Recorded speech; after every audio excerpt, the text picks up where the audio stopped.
निर्विकल्पो निराख्यातः शुद्धो देव एको नारायणः न द्वितीयोऽस्ति कश्चित् एवं वेद स विष्णुरेव भवति स विष्णुरेव भवति ओमित्यग्ने ब्राह्मणे नम इति पश्चात् नारायणायेतु परिष्टा ओमित्येकाक्षरम् नम इति द्वे अक्षरे नारायणायेति पञ्चाक्षराणि एतद्वै नारायणस्याष्टाक्षरं पदम् यो ह वै नारायणस्याष्टाक्षरम् पदमध्येति अनप्रभ्रवः सर्वमायुरेति विन्दते प्राजापत्यगुं राजस्पोषं गौपत्यम् ततो मृतत्वमश्नुते ततो मृतत्वमश्नुत इति य एवं वेद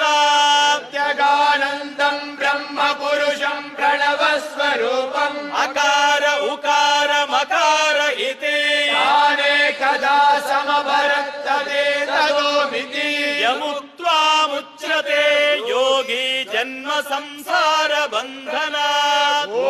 नमो नारायणायेति मन्त्रोपासकः वैकुण्ठ भुवन लोकं गमिष्यति परं पुण्डरीकं विज्ञानगणम् तस्मात् तदिदावन्मात्रम् ब्रह्मण्यो देवकी पुत्रो ब्रह्मण्यो मधुसूदनो सर्वभूतस्थमेकं नारायणम् कारणरूपमकार परब्रह्मो